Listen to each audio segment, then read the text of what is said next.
Today's video is brought to you by Pay Money Wubby. And if you don't know who Pay Money Wubby is, he's an awesome content creator, makes some really banger streams on Twitch. I've attended some of his sermons, and he has a pretty banging YouTube channel. What video did Mutahar talk about me? Who's Mutahar? You don't know who Mutahar is? He's some ordinary gamers. He's the guy Unibrow. Do I? Do I really? Oh shit, dude, I do have a developing unibrow. He wasn't kidding. God damn.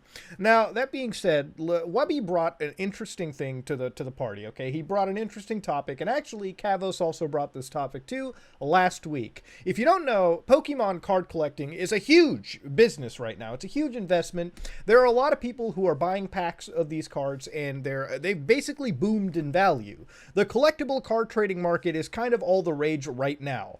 And a lot of it has to do with Logan Paul, who sort of popularized this through his YouTube channel, where on one live stream where he's opening a $200,000 first edition box of Pokemon cards, he pulled in 10 million views and $131,000 for mental health awareness charity. Overall, it was a good deal. Now, you might be wondering, holy fucking shit, how is a box worth $200,000, okay?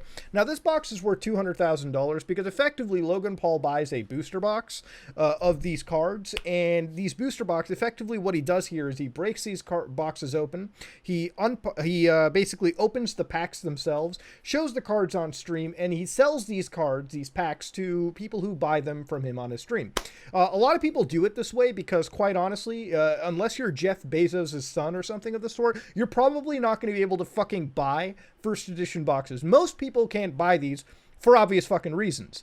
Now, that's why a lot of people go it through this route. Now, with Logan Paul and a lot of other influencers who have this kind of money, they're able to buy these boxes and run these kind of streams and whatnot.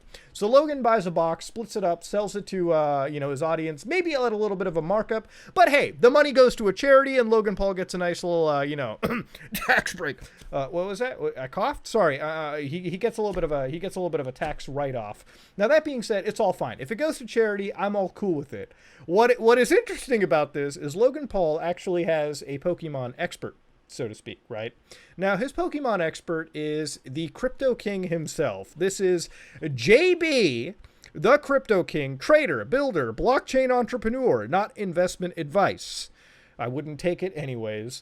Now, if you actually open it up, this is the guy right here. All right, Agent 47 in all his glory. One of his quotes is, "Crypto is not a job, it is a career. Blockchain is not a fad, it is true. It is the future of transparency. Shrek is love. Shrek is life. Give me that green donga in my life." That's all I'm hearing, ladies and gentlemen.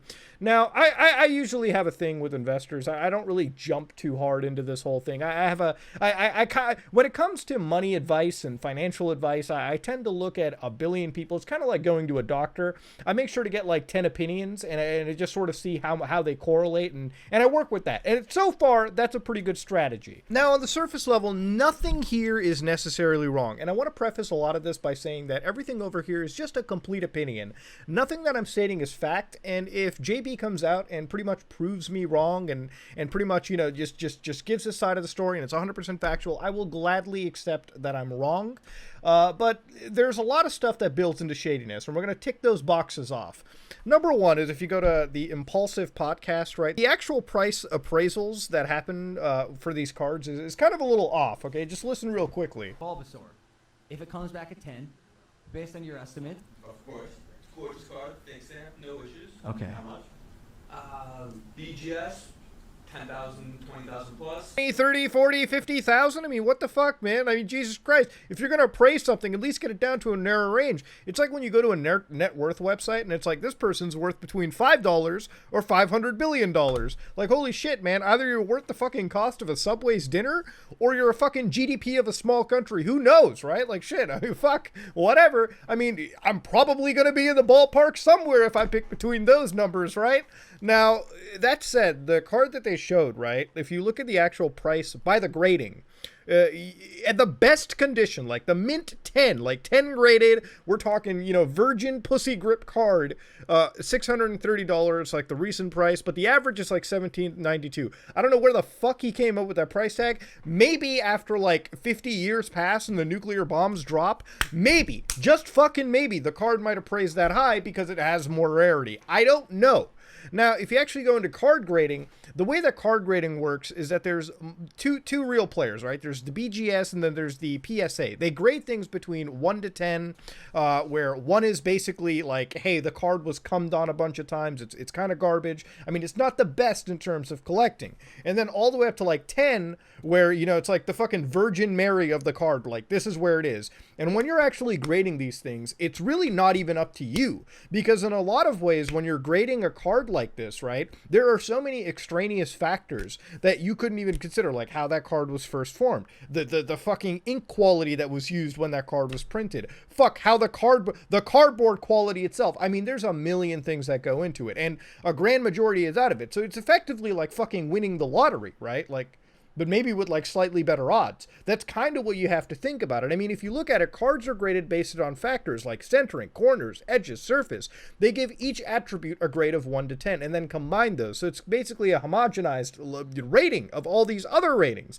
And there are people that you send these cards into. They will assess them. They will check every aspect of it and give you the appropriate grade.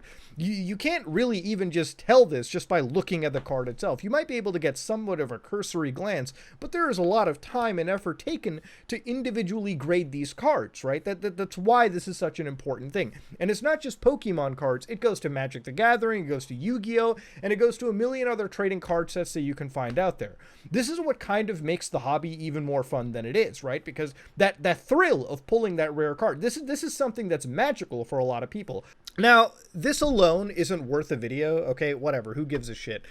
What really was important was Wubby, Kavos, and basically everyone in the fucking news media bringing this shit to light. Everyone and their mother basically wrote an article on this nonsense. And if you didn't know, all right, I'm going to show you right now. Here's from a Guardian page where they said a live stream that involved a $375,000 deal for Pokemon cards ended in disaster. It has been billed as record-breaking deal that would make serious investors covet 20-year-old trading cards featuring pictures of cartoon monsters. Instead, a $375,000 cash transaction ended in disaster on Tuesday when the buyer opened a sealed box that was supposed to be full of first edition rare Pokemon cards live on YouTube and found that the contents were faked. Okay, so if you don't know, effectively what'll happen is these boxes, like the early boxes we told you that Logan Paul bought for like hundreds of thousands of dollars, there's a chance that you might buy a box that's completely fucking fake, right? Where the cards have been opened, the packs themselves were opened, the good cards were removed, they were stuffed with shit cards, and then they were later resealed, all right, and put into a cart. There's an actual channel called like Alpha Investments where they actually talk about this in depth relating to Magic the Gathering and how to individually tell these sealed card packs.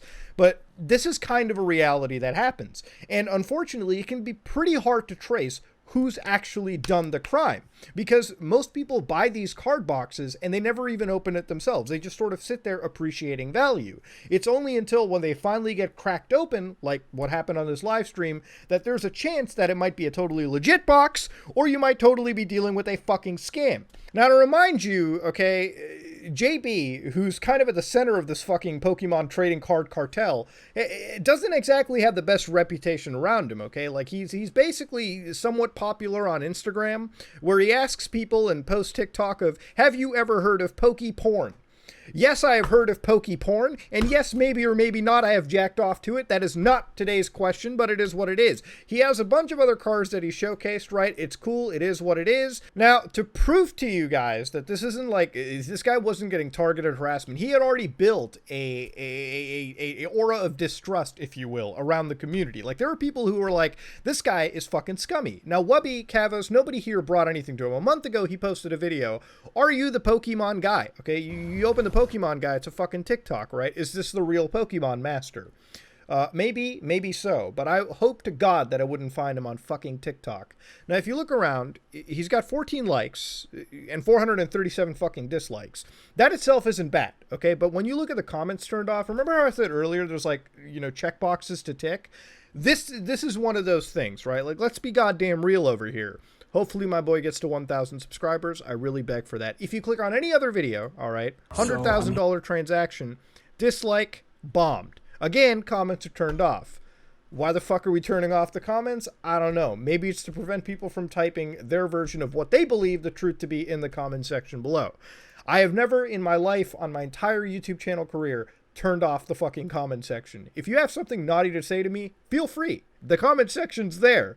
But I often find in the YouTube game, when people have things to hide, that's when the comment section gets fucking turned off, all right? There's probably legitimate reasons to do it, but most of the time, I'd say 99% of it, that's the fucking thing. Now, this takes us to part 3 of the video that involves a channel known as Dumb Money. Now, Dumb Money it's basically a channel run by a couple dudes who are like multi-fucking millionaires. They make their money in investments and stocks, and they have the capital to throw around and basically make entertaining content. Their YouTube channel may not be the biggest, but these people they don't fucking care. They're already rich in their own terms, all right? Now, that said, they made this live stream, this 54-minute fucking live stream that involved our buddy here, Agent 47, and other Pokemon experts. I don't know what's up with the Pokemon experts. They almost feel like they don't want to fucking be there. They also have a security operator right around over here, a security guard, who also doesn't feel like he wants to fucking be there. Hell, Dumb Money themselves don't want to be there. But here they've spent that $375,000 on a fucking first edition Pokemon box. And this whole stream is a fucking disaster. So it's at this point that they didn't realize, I think, like Agent 47, our buddy JB didn't fucking realize that, are they really going to open this pack after they just spent $375,000 on it live on camera? Well, let's find out. Are they going to do it? Yeah, let's do it. Are you live right now? You want me to retweet it? Yeah, we're live right now. So that news is out.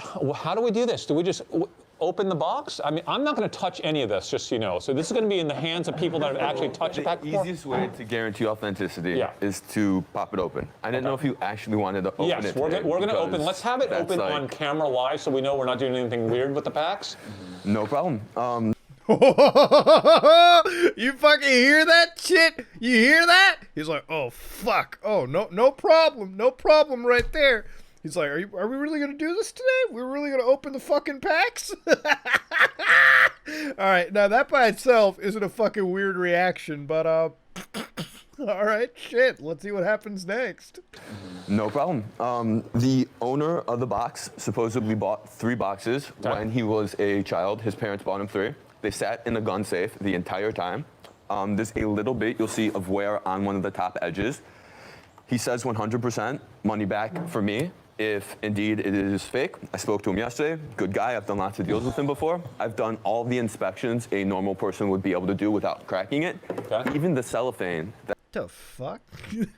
Okay, that's a pretty lengthy explanation right there. Now, I guess if we wanted to go with the story, that's like, I guess if we wanted to go with this young child story, like coming of age tale, where he had this card, like packed box, and then it was put into a gun safe, and somehow after all that time spent in there, the cellophane was kind of fucking, like you can understand like how as soon as he's realized, like literally a second before that this pack was going to be opened, the excuses start ramping up, something to sort of like, you know, tide over. Like he's obviously very scared. Like if I had to look at the body language there, it is not a calm, relaxed investor body language. It is the body language of somebody that's really coming up with a lot of stuff, in my opinion, on the spot. I can't say for certain, not 100%, it's all alleged shit, but to me, this doesn't look trustworthy, okay? If I was sitting in the same room, I would not trust this person with the cards, I wouldn't trust this person with the money, I wouldn't trust this person with anything else in life, okay? That's all I'm gonna say. Let's see how we do. Let's make it $19.99 again.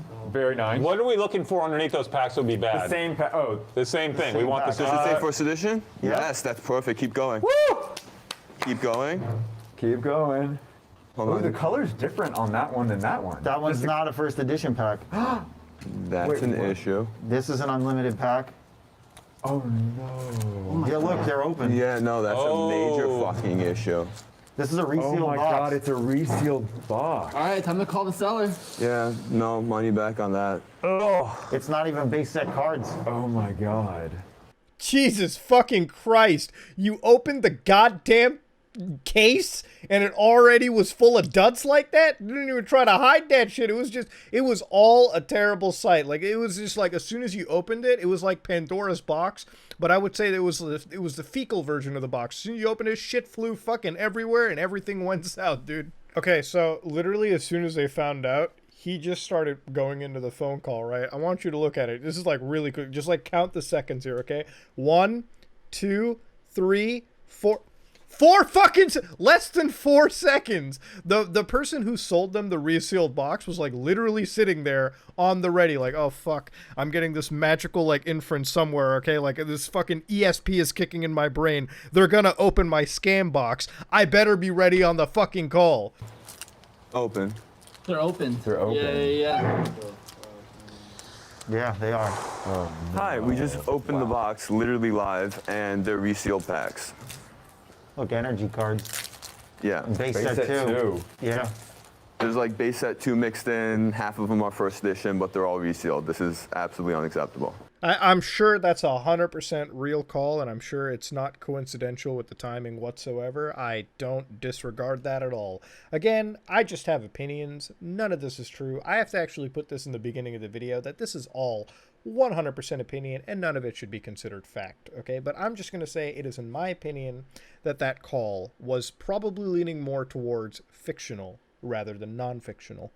So basically, they got a $375,000 fucking dud. But most importantly, the credibility is brought into question, right? Now, nobody can confirm for a shadow of a doubt that the person who sold this box had done this willingly. Because like I said earlier, usually when fake boxes are sold, right, it's a whole chain of command that you have to follow, a whole chain of buyers and sellers. Some people will buy a fake box not knowing it's a fake box and just have it sitting somewhere to appreciate in value.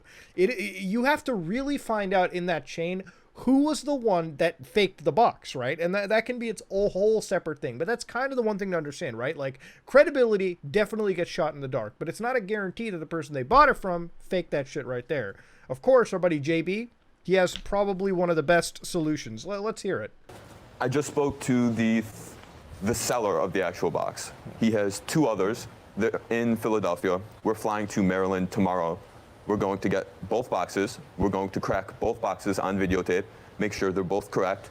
Okay. Then they can be brought to you for great. weighment and all of that. Great. And if they are correct, we can continue with the deal. Okay, If it's not great. correct, he's going to refund me the entire amount that I paid for the box, which unfortunately was the price a month ago, so I'm going to lose money, obviously, on what the come up would have been. Gosh. But at least there's a solution of we have 2 more boxes. We're Yeah. going to make sure A or B are real, and if A or B aren't real, then it's just going to be a I refund would to you say, and a refund thank to you. us. I would say, What the fuck kind of a solution is that, if you think about it, right? Like, first off, you've got this one box from, obviously he was talking to the seller on the phone, right? You've got this one fake box that you have right now. Now you're going to get 2 boxes, right? 2 other boxes, totally different. Maybe they might be fake, maybe they won't. They're going to crack those boxes open on a videotape of their own time. And if it's true, they're going to send those over. They're going to handle all the money and refunds. But this is going to be done privately on their end. Now, of course, this was actually followed up with where these guys effectively streamed this happening in their own location in front of these guys on live stream, like the dumb money people. You can already tell just by this follow-up that, like, first off, this is a janky setup indeed, but, like, these guys over here, I'm glad I'm actually saying that with the guy who has the defocusing camera, right? But you can tell that, like, the dumb money guys, they're just fucking completely checked out. He doesn't give a fuck, he doesn't give a fuck, and I actually don't give a fuck either. Now, this all being said, okay, this is one of those things where, like, $375,000, this was caught on camera fucking live. This is why it made news everywhere, okay? This was caught on camera live. Now, again, all of this stuff added together, like I said earlier, it falls into the fucking checklist system, right? When you have a bunch of these boxes being ticked, the credibility of an individual goes the fuck down. Now, like I said, everything here is 100% opinion, okay? It's just what I think and I perceive. Honestly, I would love if fucking JB could come out and pretty much, the Crypto King himself could come out and pretty much prove me, Wubby, Kavos, everyone in the world wrong, and that would be fine. I would gladly eat my words. I would gladly say I'm fucking wrong. But 100% real, to be fucking super real with you, okay? If you asked me how I felt credibility-wise about JB, it would be right in the shitter. I wouldn't trust this guy with the money. I wouldn't trust this guy with anything. I wouldn't trust this guy with any fucking thing under the sun. And I know I've been repeating that like crazy. The other thing that's also fallen into the whole checkmark nonsense is when you go to, like, Wubby's Twitter, which is lol, I angered Agent 47, Collectibles Guru, which is JB himself, our fucking Crypto King, writes, "Are you the fat YouTuber who goes out of his way to create drama when I'm the one out 55K right now and 225K in profit?" All right, first off, weird flex indeed. Cool. But you're going to call my boy Wubby fat? All right, get out of here. He's a cute dickums right there, and I don't fucking appreciate it. But that's a totally level-headed, normal reaction to have with somebody when there's really not even drama being made, okay? It's fucking cards at the end of the day. But however, the money spent is a massively large amount, and it wouldn't be drama if it wasn't fucking streamed live, and there weren't a bunch of, sites, there weren't a bunch of news articles making giant posts about this anyways. But anyways, I thought the shit was fucking hilarious. I thought it was cool, and I wanted to help bring more light and awareness to it because, quite honestly, it's an ever-growing market out there. And if anything, this has convinced me to take Pokemon trading cards a little bit seriously as a hobby, maybe as an investment down the road. But honestly, I've learned a lot of stuff when it comes to just trading cards in general. So that being said, if you like what you saw, please like, comment, and subscribe. Dislike it if you dislike it. I am out.